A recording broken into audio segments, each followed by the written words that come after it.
السلام عليكم ورحمة الله وبركاته. الحمد لله نحمده ونستغفره ونؤمن به ونتوكل عليه ونعوذ بالله من شرور أنفسنا ومن سيئات أعمالنا. من يهد الله فلا مضل له ومن يضلل فلا هادي له. ونشهد أن لا إله إلا الله وحده لا شريك له. ونشهد أن سيدنا ومولانا محمدا عبده ورسوله صلى الله تعالى عليه وعلى آله وأصحابه وبارك وسلم. أما بعد فأعوذ بالله من الشيطان الرجيم. بسم الله الرحمن الرحيم.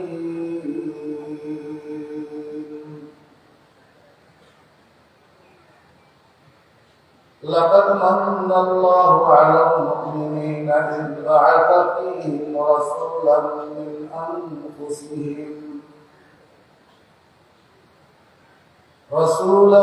من أنفسهم يتلو عليهم آياته ويزكيهم ويعلمهم الكتاب والحكمة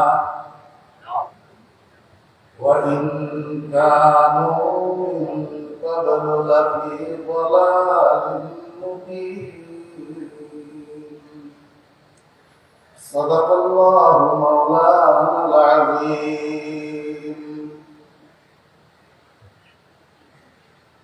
قال رسول الله صلى الله عليه وسلم: إن في الجسد لمضغة إذا صلحت صلح الجسد كله وإذا فسدت فسد الجسد كله ألا وهي القلب. وصدق رسوله النبي الأمي الكريم ونحن على ذلك لمن الشاهدين والشاكرين. ربنا تقبل منا إنك أنت السميع العليم.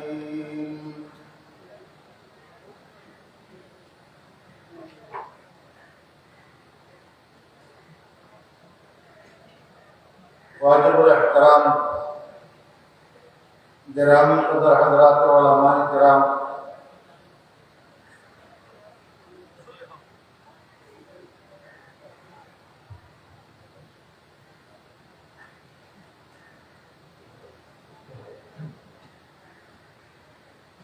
সমাবেত সর্বস্তরের দিনদার মুসলমান ভাইয়েরা, মহান আল্লাহ রাব্বুল আলামিনের অপরিসীম দয়ার ইহসান আল্লাহ রাব্বুল আলামিন আমাদেরকে আজ 30 নভেম্বর 2024 ইংরেজি তারিখে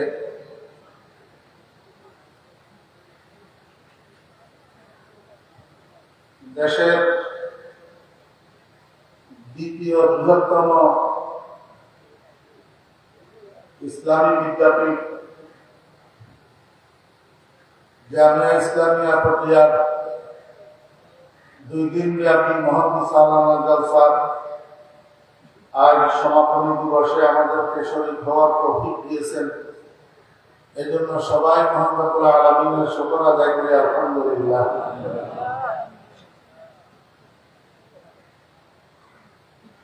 আমার কাছে শরম অনেক দেশে, ভয় অনেক দেশে। এক সময় আমরা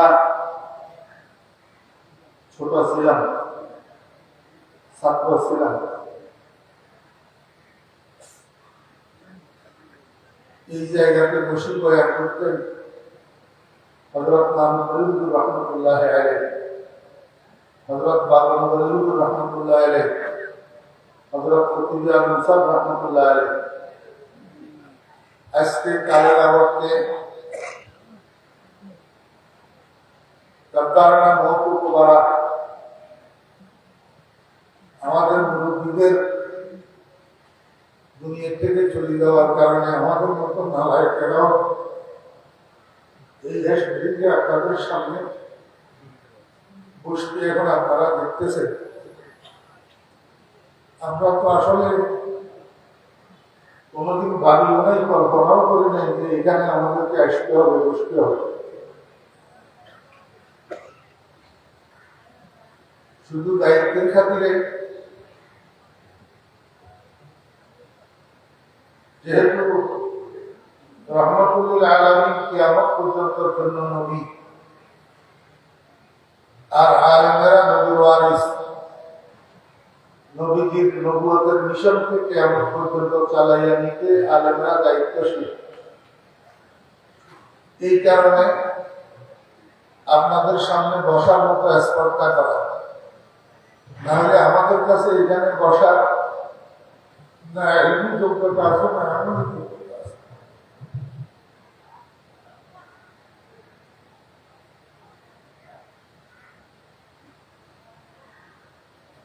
এখানে বড় আওয়াজে কথা বলতে আমার মহিলার এই মাটির কৃষি হজরত রহমতুল্লাহ এইখানে শোয়া আছে।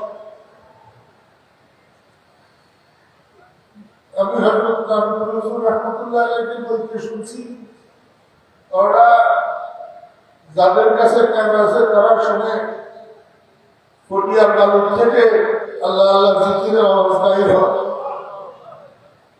এটা সেই জমি, সেই মাটি মুফতি সাহেব রহমতুল্লাহ আলাইহি যেখানে শোয়া।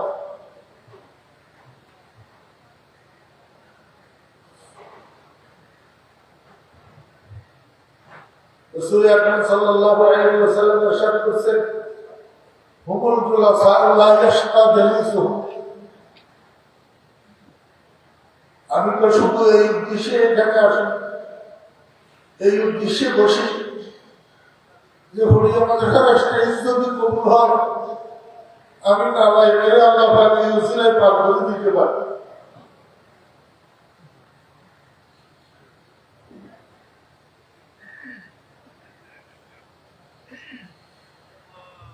আল্লাহ পাক রহমতুল্লাহ আলাইহি ফয়ুজাতের দ্বারা, কামালাতের দ্বারা আমাদেরকে মালামাল করে দেন। আল্লাহ পাক ইচ্ছা করলে পারেন বশরে হাফিজ রহমতুল্লাহ আলাইহি মাদ্রাসার থেকে উঠাইয়া আল্লাহ পাক কুতুব বানিয়ে দিয়েছেন। আমরা আল্লাহর কাছে দোয়া করি, আল্লাহুম্মা ইন্না নাসআলুকা বালায়াতাকাল উযমা। আল্লাহ, আপনি আমাদেরকে বালায়াতুল উযমা নসিব করে দিন।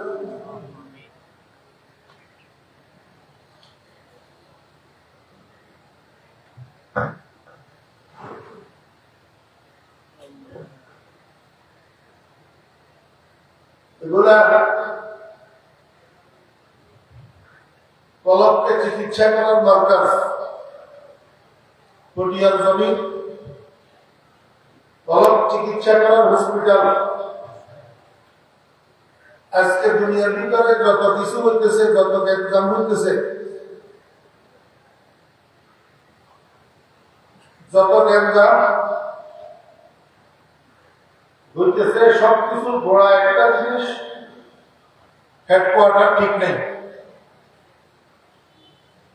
হেডকোয়ার্টার কিন্তু আমি আমার কথা বলতেছি, এই ঠেলা ঠেলি ডাকাডাকি সবকিছুর গোড়ার কারণ হলো হেডকোয়ার্টার ঠিক নেই। হেডকোয়ার্টার বুঝেন তো, এটা ইংরেজি শব্দ, বাংলায় কয় রাজধানী, আরবিতে বলে আসমাতুল মুলক। প্রত্যেক প্রত্যেক দেশের একটা হেডকোয়ার্টার থাকে, রাজধানী থাকে। রাজধানী যদি শান্ত থাকে গোটা দেশ শান্ত থাকে, রাজধানী যদি অশান্ত হয় তো গোটা দেশের মধ্যে অশান্তি চড়াইয়া পড়ে। দেশের যেরকম একটা রাজধানী আছে, প্রত্যেকটা মানুষের শরীরটা একটা দেশ, এটার রাজধানী হলো কলব। রাজধানী কলব। এই কলব যদি ঠিক হইয়া যায়, চোখ ঠিক, কান ঠিক, মুখ ঠিক, দেমাগ ঠিক, হাত ঠিক, পাও ঠিক। আর কলব যদি ঠিক না থাকে, চোখ ঠিক নাই, কান ঠিক নাই, মুখ ঠিক নাই, দেমাগ ঠিক নাই, হাত ঠিক নাই, পাও ঠিক নাই। এই জন্য মানুষের শরীর অসুস্থ হলে চিকিৎসার জন্য ডাক্তারের কাছে যাওয়া লাগে, চিকিৎসার জন্য ডাক্তারের কাছে যাওয়া লাগে। রহমতুল্লাহ আলামিন শফিউল মুজনিবিন জনাব রাসূলুল্লাহ সাল্লাল্লাহু আলাইহি ওয়াসাল্লামকে আল্লাহ পাক যে মিশন দিয়া দুনিয়াতে পাঠিয়েছিলেন, ওই মিশনের মৌলিক কাজ তিনটা। এক নম্বর ইয়াতলু আলাইহিম আয়াতিহি, দুই নম্বর ওয়ায়ুযাক্কিহিম, তিন নম্বর ওয়ায়ুআল্লিমুহুমুল কিতাবা ওয়াল হিকমা। নবীজির মিশনের প্রথম কাজ তিলাওয়াতে কোরআন। আল্লাহ পাক বলেন ইয়াতলু আলাইহিম আয়াতিহি, আমার রাসূল তেলাওয়াত করে করে শোনাবে। ইয়াতলু, তিনি তেলাওয়াত করবেন। তিনি কে? রাসূল। লাকাদ মান্নাল্লাহু আলাল মুমিনিনা ইয বা'আসা ফীহিম রাসূলা। এই ইয়াতলুর জমির রাসূলের দিকে রাজে। রাসূল তেলাওয়াত করে করে শোনাবেন। কাদেরকে? আলাইহিম, তাহাদের উপর, অর্থাৎ তাহাদের সামনে তেলাওয়াত করবেন। তাহারা কারা? ওই লাকাদ মান্নাল্লাহু আলাল মুমিনিন, ঈমানদারদের সামনে। এটা তো আমরা সবাই জানি, নবীজির আমলের ঈমানদার ছিলেন হযরত সাহাবায়ে কেরাম রিদওয়ানুল্লাহি তাআলা আলাইহিম আজমাইন। আল্লাহ পাক বলেন আমার রাসূল তেলাওয়াত করে করে শোনাবেন সাহাবীদেরকে। কি তেলাওয়াত করবেন? আয়াতিহি, আয়াতে কিতাবিহি, আমার কিতাব কোরআনে কারীমের আয়াতসমূহ। আমার মুস্তাহাব মুরব্বিয়ানে কেরাম, নবীজি সাহাবীদেরকে কোরআনে কারীমের আয়াত তেলাওয়াত করে করে শোনাবেন। এখানে তরজুমার কথাও নাই, তাফসীরের কথাও নাই, শুধু তেলাওয়াত করে করে শোনাবেন। এই শুধু তেলাওয়াত করে করে শোনানোর মধ্যে লাভ কি?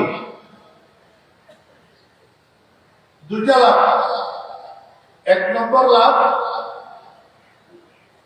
কোরআন শরীফ পৃথিবীর অন্য 10টা গ্রন্থের মতো না।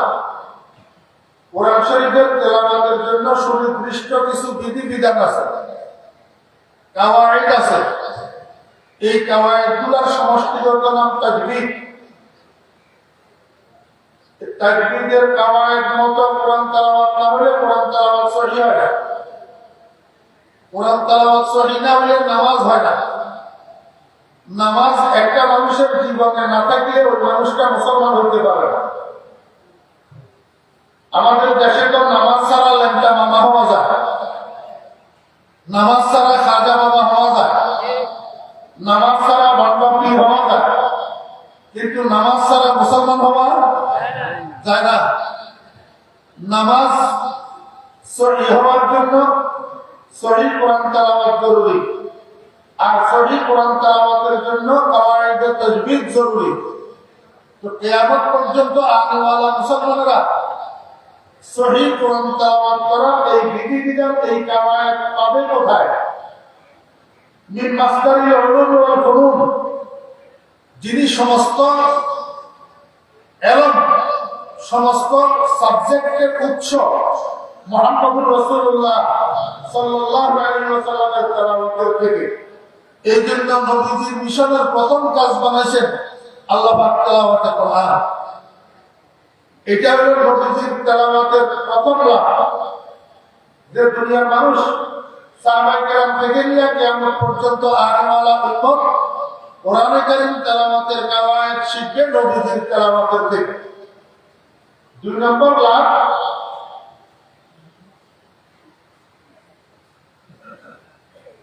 কোরআন শরীফের তেলাওয়াতের মধ্যে একটা আকর্ষণ আছে, একটা টান আছে, যেটা পৃথিবীর অন্য কোনো গ্রন্থ, মহাগ্রন্থ, কোনো বই পুস্তকের রিডিং পড়ার মধ্যে নাই। আমার ভাইরা দোস্ত, আমার সময় যদিও কম, আমি একটু সংক্ষেপে বলি। আবু জাহেল রাত্রে মিটিং বসাইছে মক্কা শরীফের মধ্যে। এই মিটিং এর মধ্যে মক্কার যুবকেরা, তরুণেরা, আবালরা, বৃদ্ধরা একত্রিত হয়েছে। সেখানে আবু জাহেল ঘোষণা করছে, তোমাদের মধ্য থেকে কোন বাহাদুর আছো মুহাম্মাদের সাল্লাল্লাহু আলাইহি ওয়াসাল্লাম দরুদ শরীফ পড়ি, মুহাম্মাদের মাথাটা কাটিয়ে আমি আমার সামনে রাখতে পারবে, আমি তাকে 100টা পুরস্কার দেব। কেউ দাঁড়ায় না। শেষ পর্যন্ত একজন উঠি দাঁড়াইছে, কাঁধের উপরে একটা গোলাপ তলোয়ার, নাম ওমর, বাপের নাম খাত্তাব। উনি যখন উঠি দাঁড়াইছে, মিটিং এর মধ্যে হাতে তালি দেওয়া শুরু করছে। কেন? মক্কার মানুষ ওমরের স্বভাব সম্পর্কে জানে। ওমর চাপাবাজ না, ওমর যেটা বলে সেটা করে ছাড়ে। এই জন্য ওমর যখন দাঁড়াইছে সবাই খুশি হয়ে গেছে, আজকে মুহাম্মদের আর বাঁচার উপায় নাই। এই বেকুফেরা তো জানে না যে রাগে আল্লাহ মারে কে। আবু জাহেল জিজ্ঞেস করে, ওমর কেন দাঁড়াইলা? ওমর নয়, আমি প্রতিজ্ঞা করছি যতক্ষণ পর্যন্ত মুহাম্মদের মাথা কাটিয়ে আমি আপনার সামনে রাখতে না পারবো ততক্ষণ পর্যন্ত ঘরে ফিরে যাব। সেখান থেকে ওমর কাঁধের উপরে তলোয়ারটা লইয়া সনসন করে রওনা দিছে হরিয়াসনের গোত্রের দিকে। অর্ধেক রাস্তা যখন দেশে একটা মানুষের সাথে দেখা, এই মানুষটা কিন্তু আসলে ইসলাম গ্রহণ করছে, কিন্তু জালেমের জুলুমের ভয়ে তওরিয়া করেই চলে, নিজের ইসলামকে প্রকাশ করে না। ওমরকে যখন দেখছে উদ্যত গতিতে সামনের দিকে যাইতেছে, জিজ্ঞেস করে, ওমর কোথায় যাইতেছ? বা আমি একটু হরিয়াসনের গোত্রে যাইতেছি। কেন? মুহাম্মাদের মাথাটা কাটিয়ে আনার জন্য। আবু জাহেল 100 পুরস্কার দিবে। ওই মানুষটার নাম নঈম ইবনে আব্দুল্লাহ রাদিয়াল্লাহু আনহু। নঈম ইবনে আব্দুল্লাহকে ওমর বাবার লজ্জা নাই। কয় কেন? তো তুমি নিজের বোনটা সেভ করতে পারলে না, তোমার বোন ফাতেমা বিনতে খাত্তাব আর তার স্বামী দুজন রাত দিন 24 ঘন্টা তোমার ঘরের ভিতরে মুহাম্মাদের নামের গান গায়। লা ইলাহা ইল্লাল্লাহ মুহাম্মাদুর রাসূলুল্লাহ। নিজের ঘরকে হেফাজত করতে পারলে না তুমি, তোমার ঘরের ভিতরে মুহাম্মাদের কালিমা যাইয়া ঢুকছে, আর তুমি কিনা মুহাম্মদ সাল্লাল্লাহু আলাইহি ওয়াসাল্লামকে হত্যা করার জন্য দেখতেছ। নিজের মাথাটা নিয়ে আসতে হবে তো সেখান থেকে। ওমর কয়, বেয়াদব, আমার মুখের উপরে এত বড় কথা বললি, আগে তোর গর্দান থেকে তোর মাথাটা বেরিয়ে দিই, তারপরে মুহাম্মদের চিন্তা। নঈম ইবনে আব্দুল্লাহ রাদিয়াল্লাহু আনহু, ওমর থামো, আমি দুর্বল, তুমি সবল, রাস্তায় আমরা দুজন একা, তুমি অনায়াসে আমাকে হত্যা করতে পারবা। তবে তোমার লজ্জা থাকা দরকার, আমি যে বললাম কথাটা সত্য না মিথ্যা একটু যাচাই করে আসো। ওমর ভাই, একটা ঠিক আছে, আমি যাইতেছি ইনকোয়ারি করার জন্য, যদি তোর কথা মিথ্যা হয় আমি সত্যি সত্যি তোকে হত্যা করবো। নঈম ইবনে আব্দুল্লাহ কয়, ঠিক আছে, আমি রাজি। হযরত ওমর রাদিয়াল্লাহু আনহু ইউটার্ন লইয়া রওনা দিছে বকরিপতি বাড়ির দিকে। যাইয়া যখন বকরিপতির ঘরের দরজায় দাঁড়াইছে, ভিতর থেকে একটা সুললিত কণ্ঠের সুরেলো আওয়াজ বাহিরে আসতেছে। হযরত ওমর রাদিয়াল্লাহু আনহু কানে ধাক্কা গেছে। শুধু কানে না, যাইয়া কলিজার মধ্যে তীরের মতো আঘাত করছে। কিন্তু গরম মেজাজ তো কন্ট্রোল করতে পারে নাই, দরজার মধ্যে দিছে টোকা। ভিতর থেকে ফাতেমা বিনতে খাত্তাব জিজ্ঞাসা করে, কে? হযরত ওমর রাদিয়াল্লাহু আনহু ঝাঁঝালো কণ্ঠে কয়, দরজা খোল। ভিতরে ওনারা তিনজন ছিলেন, ফাতেমার স্বামী আর রাসূল আকরাম সাল্লাল্লাহু আলাইহি ওয়াসাল্লামের একজন সুললিত কণ্ঠে কোরআন তেলাওয়াত করনে ওয়ালা সাহাবী হযরত খাব্বাব রাদিয়াল্লাহু আনহু। খাব্বাব রাদিয়াল্লাহু আনহু ওনার স্বামী স্ত্রী দুজনকে কোরআন কারীমের তেলাওয়াত শিখাইতেছিলেন। যখন ওমর দরজা খোল বলছে, হযরত খাব্বাব রাদিয়াল্লাহু আনহু বসার থেকে উঠি পার্টিশনের ওই পাশে যাইয়া তওলিয়া করে দাঁড়িয়ে আছে আত্মগোপন করি। কিন্তু ওনারা যখন স্বামী স্ত্রী ওনারা কোথায় আত্মগোপন করবে নিজের ঘর। ফাতেমা উঠে দরজা খুলে দিছে। আমার দরজা খোলার সাথে সাথে হযরত ওমর রাদিয়াল্লাহু আনহু ভিতরে ঢুকছেন। ফাতেমাকে জিজ্ঞেস করে, ফাতেমা এই যে তোদের ঘর থেকে একটা সুললিত কণ্ঠের সুরের আওয়াজ বাহিরের দিকে দেখতেছিল, এটা কি? ফাতেমা কই না তো ভাইয়া, আপনার স্বামী স্ত্রী কথা বলতেছিলাম। হযরত ওমর ফারুক রাদিয়াল্লাহু আনহু ওমরের মধ্যে দৌড়া ফেঁচানো ছিল চাবুক। ওমরের থেকে চাবুকটা বাইর করি সর্বপ্রথম মায়ের পেটে ফাতেমাকে আঘাত করা শুরু করছে। আপনারা চাবুকের আঘাত দেখছেন কিনা আমি জানি না। চাবুক এত মারাত্মক জিনিস যে মানুষের শরীরে যদি এটা দিয়ে আঘাত করা হয়, প্রত্যেক আঘাতে শরীরের চামড়া উঠে আসে। এই চাবুক দিয়ে হযরত ওমর রাদিয়াল্লাহু আনহু ফাতেমা বিনতে খাত্তাবকে নিজের বোনকে আঘাত করতে করতে একসময় ফাতেমার গোটা শরীর কত বিক্ষত হইয়া রক্তে রঞ্জিত হইয়া ফাতেমা বরদাস্ত করতে পারে নাই, মাটিতে লুটাইয়া পড়ছে। ফাতেমা তখন পড়ে গেছে। হযরত ওমর রাদিয়াল্লাহু আনহু এবার অগ্নিপতিকে প্রহার করা শুরু করছে চাবুক দিয়া। কয়েকটা লাগানোর পর ফাতেমা বরদাস্ত করতে পারে না, কষ্ট করে বসার থেকে উঠে দাঁড়াইছে, সাহস করি বাইরের চাবুকটা ধরে ফেলছে। হযরত ওমর রাদিয়াল্লাহু আনহু অগ্নিশর্মা হইয়া কয়, ফাতেমা তোর তো সাহস কম না, আমার চাবুক কেন ধরলি? ফাতেমা বিনতে খাত্তাব কয়, ভাইজান এতক্ষণ পর্যন্ত আমার কাছে সাহস ছিল না, কারণ আমার অন্তরে তোমার ভয় ছিল। এই জন্য যত আঘাত করছো সব নীরবে বরদাস্ত করছি। কিন্তু এখন তোমার ভয় আর আমার অন্তরের মধ্যে নাই। আমি সাহস সঞ্চার করেছি, মনে মনে সিদ্ধান্ত নিয়েছি তোমার থেকে আর কোনো কিছু গোপন করবো না, সব এখন তোমাকে খুলে বলবো। কারণ তোমার থেকে গোপন না করলে, খুলে বললে তুমি আমাদেরকে কি করবা?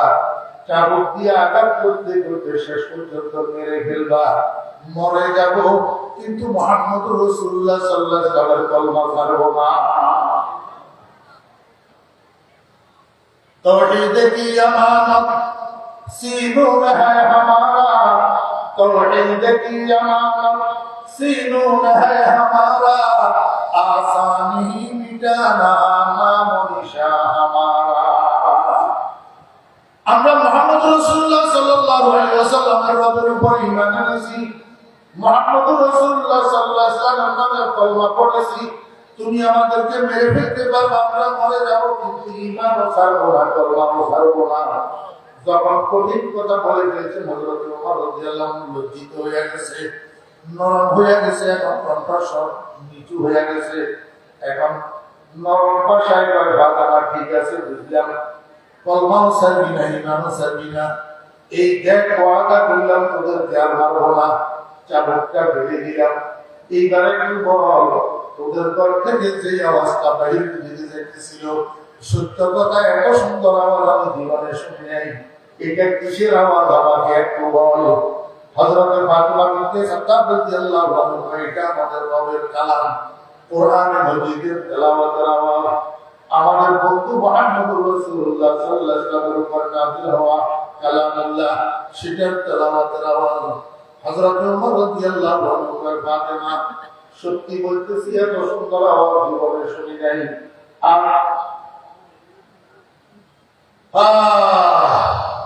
বাহারে আলমে হুসনস দিল জাতা জমিদারত, বাহারে আলমে হুসনস দিল জাতা জমিদারত, বরং সাহাব সুরত রা বহো আরবাব মানারা।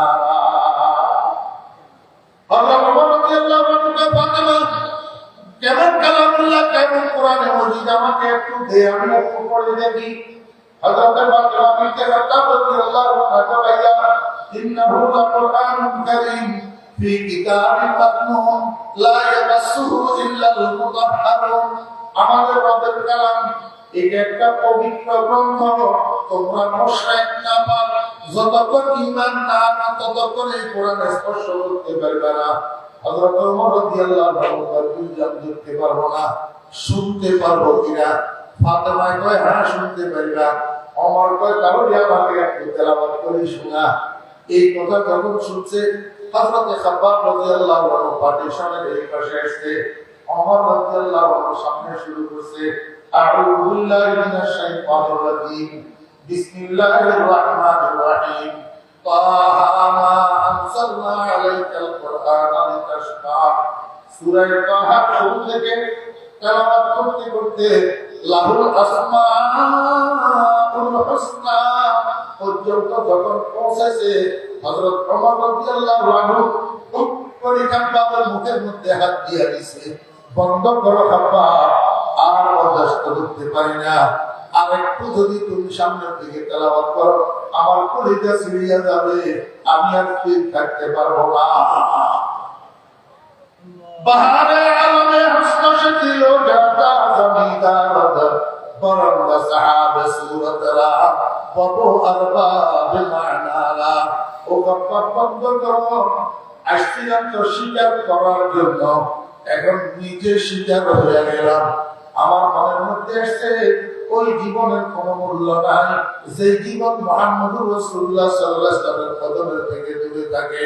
ও বোন ফাতেমা, আর দেরি করিস না, আমাকে একটু তোদের নবীর কাছে নিয়ে চল, আমি একটু নবীর হাতে হাত দিয়া পড়ি লা ইলাহা ইল্লাল্লাহু মুহাম্মাদুর রাসূলুল্লাহ।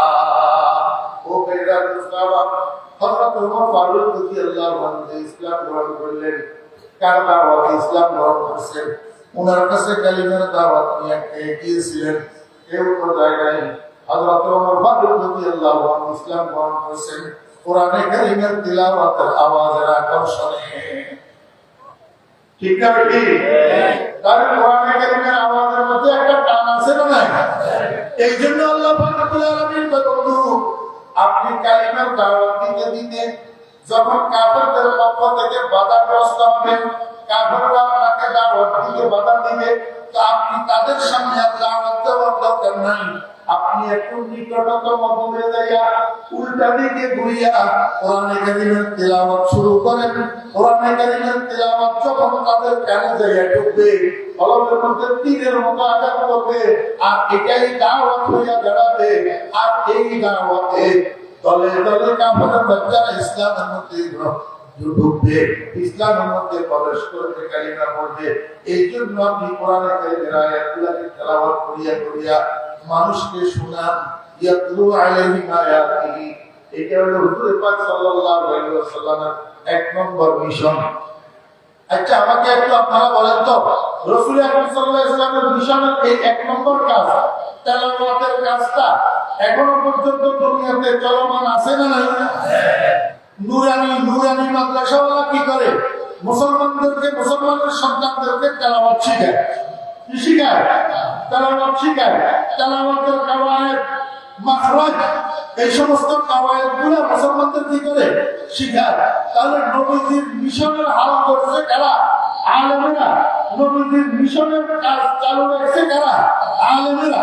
কারা চালু রাখছে? আমার মেয়েরা তো সব রাসূল আকরাম সাল্লাল্লাহু আলাইহি ওয়াসাল্লামের মিশনের 2 নম্বর কাজ ওয়ায়ুযাক্কিহিম। কি? ওয়ায়ুযাক্কিহিম, এটার অর্থ কি? এবং তিনি রাসূল তাহাদেরকে, ঈমানদারদেরকে পবিত্র করবেন। পবিত্র কাদেরকে? সাহাবায়ে কেরামকে। ও ভাইয়েরা, কিসের থেকে পবিত্র করবেন? সাহাবায়ে কেরামের জামা কাপড়ে ময়লা লাগছে, জি আমার ভাইয়েরা মুস্তাফা, এই পবিত্র জামা কাপড়ের পবিত্রতা নয়, এই পবিত্র শরীরের পবিত্রতা নয়, এই পবিত্র কলবের পবিত্র। আল্লাহর হাবিব জনাব রাসূলুল্লাহ সাল্লাল্লাহু আলাইহি ওয়াসাল্লাম সম্পর্কে আল্লাহ পাক বলেন, আমার বন্ধু ইমানদারদের কলবের মধ্যে যে সমস্ত রোগগুলা হয়, গুনাহের মরিচিকা পড়ে, এগুলার থেকে ইমানদারদের কলবকে চিকিৎসা করিয়া পবিত্র বানাবে। ওয়ায়ুযাক্কিহিম, ও বেরা সাহাবা, রাসূল আকরাম সাল্লাল্লাহু আলাইহি ওয়াসাল্লাম সাহাবায়ে কেরামদেরকে চিকিৎসা করছেন না করেন নাই?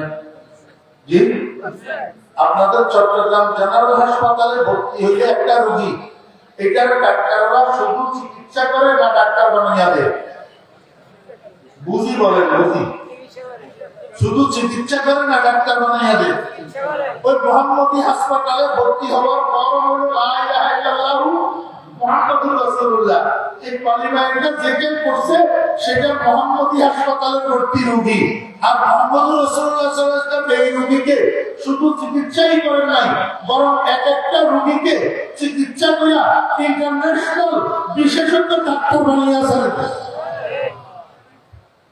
এই জন্য আল্লাহর হাবিব জনাব রাসূলুল্লাহ সাল্লাল্লাহু আলাইহি ওয়াসাল্লাম বলেন, বিআইহিম মুকতাদাইতুম ইহতাদাইতুম, আমার উম্মতরা, আমার সমস্ত সাহাবীরা একজন ইন্টারন্যাশনাল ডাক্তার, বিশ্ববিখ্যাত কলবের ডাক্তার, তোমরা তাকে অনুসরণ করবা, কলবের চিকিৎসা পাইয়া যাবা।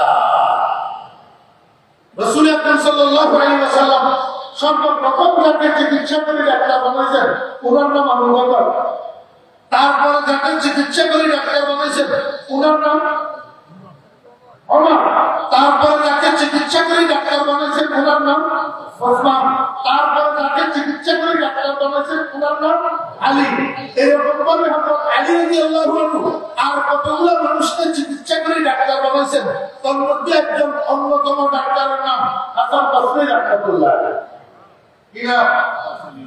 বাহাকে মুকতাদায়ে মুকতাদায়া, বাহাকে মুকতাদায়ে মুকতাদায়া, হাসান বসরি ইমামে পেশাওয়ায়া। হযরত হাসান বসরি রাহমাতুল্লাহ আলাইহি আর কতগুলো মানুষকে এরকম চিকিৎসা করে ডাক্তার বানাইছেন। এর মধ্যে একজন অন্যতম ডাক্তারের নাম খাজা আব্দুল ওয়াহিদ রাহমাতুল্লাহ আলাইহি। উনি আর কতগুলো মানুষকে চিকিৎসা করে ডাক্তার বানাইছেন। এইভাবে ডাক্তার বানানোর ধারাবাহিকতা আসতে আসতে আমাদের ভারতবর্ষ পর্যন্ত এসেছে।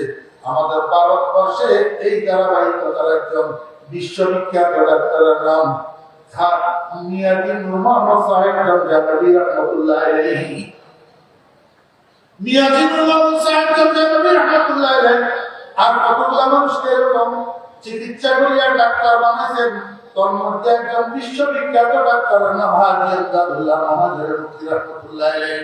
হাজী আমদাদুল্লাহ মুহাজির মুফতি রাহমাতুল্লাহ আলাইহি আর কতগুলো মানুষকে এরকম চিকিৎসা করে ডাক্তার বানাইছেন। ওনাদের মধ্যে অন্যতম একজন ডাক্তারের নাম রশিদ আহমদ গঙ্গুহি রাহমাতুল্লাহ আলাইহি। ও ভাইরা সাহাবা, রশিদ আহমদ গঙ্গুহি রাহমাতুল্লাহ আলাইহি এরকম আর কতগুলো মানুষকে চিকিৎসা করে ডাক্তার বানাইছেন। ওনাদের মধ্যে অন্যতম একজন বিশ্ববিখ্যাত ডাক্তারের নাম হযরত মাওলানা জমিরুদ্দিন রাহমাতুল্লাহ আলাইহি। হাটাদারি মাদ্রাসার গুরু আমার ভাইরা সাহাবা, হযরত মাওলানা জমিরুদ্দিন সাহেব রাহমাতুল্লাহ আলাইহি আর কতগুলো মানুষকে এরকম চিকিৎসা করে ডাক্তার বানাইছেন। উনাদের মধ্যে একজন অন্যতম ডাক্তার রুহুল আলম শাইখুল মাশায়েখ হযরত মুফতি আজিজুল সাহেব রাহমাতুল্লাহ আলাইহি।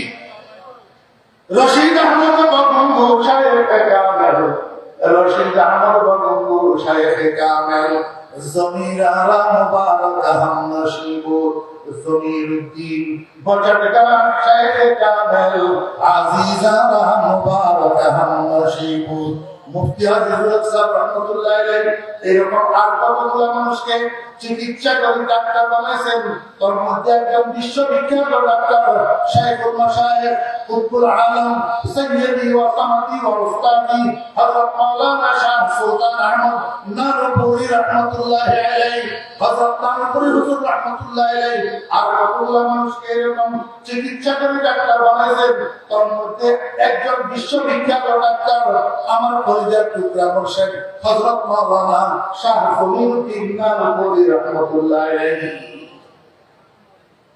मुझे ईमान बजाए शेख आलम सुल्तान अहमद इमाम आरिफान, मुझे इरफान বজাহে মুর্শিদের মন জমির উদ্দিন ইমামে আর ভাঙে। আমার ভাইরা সাহাবা, আল্লাহু আকবার। হাজী আব্দুল্লাহ মুহাজির রাহমাতুল্লাহ আলাইহি এরকম আর কতগুলো মানুষকে চিকিৎসা করে ডাক্তার বানাইছেন। ওর মধ্যে একজন বিশ্ববিখ্যাত ডাক্তারের নাম হাকিমুল মুজাদ্দিদ মিল্লাত আশরাফ আলী থানভী রাহমাতুল্লাহ আলাইহি। আশরাফ আলী থানভী রাহমাতুল্লাহ এরকম চিকিৎসা করে ডাক্তার বানাইছেন। ওনাদের মধ্যে একজন বিশ্ববিখ্যাত ডাক্তারের নাম মুহাম্মদুল্লাহ হাফিজি হুজুর রাহমাতুল্লাহ আলাইহি। মুহাম্মদুল্লাহ হাফিজি হুজুর রাহমাতুল্লাহ আলাইহি আর কতগুলো মানুষকে এরকম চিকিৎসা করে ডাক্তার বানাইছেন। তোর মধ্যে একজন ডাক্তারের নাম আপনাদের পটিয়ার মানুষ মুফতি আহমদুল্লাহ সাহেব দামান বরকাতুহু। ডাক্তার এখন দুনিয়াতে আছে না? ও ভাইরা দোস্তাবা, শরীরের চিকিৎসার জন্য যদি ডাক্তারের কাছে যাওয়া লাগে, কলমের চিকিৎসার জন্য ডাক্তারের কাছে যাওয়ার দরকার আছে নি? ও ভাইরা দোস্তাবা, শরীর সারা দুনিয়ার মধ্যে ডাক্তাররা ভোট বসি যদি সাকিনাই করে এই শরীরটা সুস্থ, তারপরে আর মরা লাগবে কি লাগবে না? কবরে দেখতে হবে কি হবে না? এই শরীর মাটি খোরাক হবে কি হবে না? পোকা মাকড়ার খোরাক হবে কি হবে না? ও ভাইরা দোস্তাবা, তো যেই শরীর এমনিতেই মরা যাবে, এমনিতেই মরবে, এমনিতেই মাটির সাথে মিশবে, সেটার চিকিৎসার গুরুত্ব বেশি না কলমের চিকিৎসার গুরুত্ব বেশি? আল্লাহ পাক রব্বুল আলামিন বান্দা রোগে আক্রান্ত কলব লইয়া কিয়ামতের ময়দানে উঠবি না, রোগে আক্রান্ত কলব লইয়া কিয়ামতের ময়দানে উঠবি, তোর এই সম্পদ আর এই সন্তান কোনো কাজে আসবে না। আমার ভাইরা বাবা, এখন বলা বাবুল আমি আমার নিজের কথা বলতেছি, আমরা আমখাস নির্বিশেষে শতকরা ৯৮ জনের চেয়েও বেশি মানুষ রোগে আক্রান্ত। হেডকোয়ার্টার খারাপ, এই হেডকোয়ার্টার খারাপ হওয়ার কারণে এত ঝামেলা, হেডকোয়ার্টার খারাপ হওয়ার কারণে এত ফেলাফেলি, হেডকোয়ার্টার খারাপ হওয়ার কারণে এত ধাক্কাধাক্কি। যেই আমলে আমাদের মুরব্বীদের আমল ছিল, হেডকোয়ার্টার চিকিৎসা প্রাপ্ত ছিল, হেডকোয়ার্টার মুক্ত ছিল, হেডকোয়ার্টার বাজার থেকে পবিত্র ছিল, তখন এই ফেলাফেলিগুলো ছিল না। ঘরে বাহিরে, ভিতরে বাহিরে সমস্ত ধাক্কাধাক্কি আর ফেলাফেলি করার কারণ হলো হেডকোয়ার্টার ঠিক নাই। এই জন্য একজন ডাক্তারের স্বর্ণপন্ন হইয়া, একজন ডাক্তারের কাছে নিজেকে আত্মসমর্পণ করিয়া, ডাক্তারের থেকে ওজিফা কথা মেডিসিন গ্রহণ করিয়া হেডকোয়ার্টারকে চিকিৎসা করা দরকার। ওনার কসম, যদি হেডকোয়ার্টার ঠিক হয়ে যায়, কলম ঠিক হয়ে যায়, চিনি ঠিক হয়ে যায়, কোনো ফেলাফেলি ধাক্কাধাক্কি থাকে। আমি ছোট মানুষ, আমার মুখে এই বড় কথা সাজে না, তারপরেও এখন তো মুরব্বীরা নাই, এখন যদি আমরা না বলি কে বলবে? কলমের চিকিৎসা করা দরকার, ফরজে আইন, ফরজে আইন। এই জন্য আল্লাহ পাক রব্বুল আলামিন রাসূল আকরাম সাল্লাল্লাহু আলাইহি ওয়াসাল্লামের মিশনের মধ্যে ২ নম্বরে দিয়েছেন এই মিশনটা ওয়ালিউযাকিম। আমার ভাইরা দোস্তাবা, সময় আমাকে অনুমতি দেয় না, ২-১ মিনিট আছে, একটু বলি কলমকে চিকিৎসা করতে কি দিয়া মেডিসিন কি, ওটা কোরআন হাদিসটা পর্যালোচনা করলে কলমকে চিকিৎসা করার জন্য ৪টা মেডিসিন পাওয়া যায়। ১ নম্বর মেডিসিনের নাম তিলাওয়াতে কোরআন, ২ নম্বর মেডিসিনের নাম জিকরুল্লাহ, ৩ নম্বর মেডিসিনের নাম কাসরাতে যিকরে মউত, কাসরাতে যিকরে মউত, ৪ নম্বর মেডিসিনের নাম জিয়ারাতুল কুবুর। আমার ভাইরা দোস্তারা, সর্বদেশে আল্লাহ পাকের জিকির করবেন এবং আফজাল জিকিরে লা ইলাহা ইল্লাল্লাহ উঠকে বৈঠকে চলায় ফেরায়।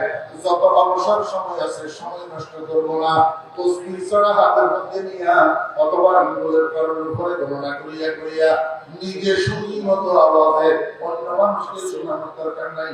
এখন তো সারা দুনিয়ার মধ্যে রিয়াকারী ভর্তি হইয়া রয়েছে, শুধু রিয়াকারী, শুধু রিয়াকারী, শুধু রিয়াকারী, মানুষকে দেখানো সারা, আর কিছু আমাদের করতে না। আর নবী সাল্লাল্লাহু আলাইহি ওয়াসাল্লাম ইন্না আখাফা মা আখাফু আলা উম্মতি আশ-শিরকুল খাফি, ইলা ওয়া আশ-শিরকুল খাফি ইয়া রাসূলুল্লাহ আলা রিয়া। আল্লাহ হাবিব বলেন, আমার উম্মতের জন্য আমি দুনিয়া থেকে চলে যাওয়ার পরে যে কাজটার জন্য আমার বেশি ভয় হয় সেই কাজটা হলো শিরকের ক্ষতি। সাহাবীরা জিজ্ঞাসা করলো আমার শিরকের ক্ষতি ইয়া রাসূলুল্লাহ, হুজুর শিরকের ক্ষতি এটা কি? আল্লাহর হাবিব বলেন আর-রিয়া। এখন তো আমাদের মধ্যে রিয়া আর তাকাব্বুরি, রিয়া আর তাকাব্বুরি এই দুই জিনিস আমাদেরকে ধ্বংস করে দিয়েছে। আল্লাহ আমাদেরকে হেফাজত করে রিয়া আর তাকাব্বুরি। এই দুই জিনিস আল্লাহ পাকের অত্যন্ত অপছন্দ করেন। তাকাব্বুরি আর রিয়া, ফখর আর রিয়া, আল্লাহ পাক আমাদেরকে হেফাজত করে। আমার মেয়েরা মুসলমান সব সময় যে আমরা কাজে লাগাবো কি দিয়া? আফজাল জিকির লা ইলাহা ইল্লাল্লাহ, লা ইলাহা ইল্লাল্লাহ। চুপে চুপে আওয়াজে কাউকে শোনানোর দরকার নাই, নিজে শুনি মতো আওয়াজে যত বেশি লা ইলাহা ইল্লাল্লাহ, লা ইলাহা ইল্লাল্লাহ উঠকে বৈঠকে করবো। আমার ভাইরা বাবা কিয়ামতের ময়দানে আল্লাহ চাইলে ইনশাআল্লাহ উঠে দেখবে ময়দানে স্তূপ হয়ে রয়েছে, জিকিরের স্তূপ হয়ে রয়েছে। আমি হযরত নানুপুরি রাহমাতুল্লাহ আলাইহি বলতে শুনছি, বলে বাবা সাগরনায়ার মতো সাহেবের জিকিরে কিয়ামতের ময়দানে স্তূপ ধরবে, স্তূপ সাগরনায়ার মতো সাহেবের মানে মাওলানা ফজলুর রহমান সাহেব রাহমাতুল্লাহ আলাইহি ফরিয়া মুফতি সাহেব রাহমাতুল্লাহ আলাইহি খাতেন হুজুরের বাড়িতে জায়গা থেকে আল্লাহ এক নম্বর মেডিসিন কি? আল্লাহর জিকির। দুই নম্বর মেডিসিন তেলাওয়াতুল কোরআন, তেলাওয়াতুল কোরআন। এটা তো এখন আমখাস নির্বিশেষে নাই বললেই চলে। তেলাওয়াত কোরআন যত কোরআন শরীফ তেলাওয়াত করবেন, ও মুরব্বিয়ানে কেরাম সর্বসাধারণ ভাইরা যারা মাদ্রাসা পড়েন নাই, অনেকে আছেন দেখি কোরআন তেলাওয়াত করতেও পারেন না। কি করবেন? সকালবেলা একবার, বিকেলবেলায় একবার, আলাম তারা থেকে নাস পর্যন্ত এই 10টা সূরা আউযুবিল্লাহি বিসমিল্লাহ শরীফ মুখস্থ পড়বেন তেলাওয়াতের নিয়তে। আর আল্লাহর কাছে বলবেন, হে আল্লাহ আমি তো তোমার কোরআন তেলাওয়াত করতে জানি না, যে 10টা সূরা দিয়ে নামাজ পড়ি এই 10টা সূরা প্রতিনিয়ত প্রতিদিন সকাল সন্ধ্যা তেলাওয়াত করি। আয় আল্লাহ তুমি আমাকে কোরআন তেলাওয়াতের, কোরআন তেলাওয়াতকারীদের লিস্ট মুক্ত করে দাও। পারবেন না ইনশাআল্লাহ। 3 নম্বর কাসরাতুল যিকরিল মাউত, বেশি বেশি মৃত্যুকে স্মরণ করবেন। আমার শেখ রাহমাতুল্লাহ আলাইহি হযরত মাওলানা শাহবুদ্দিন ইনসান রাহমাতুল্লাহ আলাইহি বলেন, বেশি বেশি মৃত্যুকে কেমনে স্মরণ করবা? আল্লাহু আকবার। দুইটা জিনিস, একটা হলো যত কাজ করবা শেষ কাজ মনে করে করবা, যতবার ঘর থেকে বাইরিবা শেষ বাইরে মনে করবা, যতবার ঘরে ঢুকবা শেষ ঢুকে মনে করবা, যতবার ঘুমাইবা শেষ ঘুম মনে করবা, যতবার খাইবা শেষ খাওয়া মনে করবা, যতবার নামাজ পড়বা শেষ নামাজ মনে করবা, সমস্ত কাজের শেষ কাজ মনে করে করবা। তাহলে তুমি মৃত্যুকে আর করবা না। 2 নম্বর, প্রতি রাত্রে যখন ঘুমানোর জন্য ঘুমের বিছানায় শুইবা, ঘুম আসার আগ পর্যন্ত রুমের দরজা বন্ধ করি, বাতি নিভাইয়া হাত পা গুলাকে সোজা করি, মৌতের মুরাকাবা করবা, মৌতের মুরাকাবা নিজের মনকে তৌকিদ করবা, বুঝাইবা ও মন, মনে কর এই রুমটা রুম না, এটা তোর কবর। তোর কবরও তো এরকম অন্ধকার হবে, কবরের মধ্যে তো এরকম তুই একা থাকবি।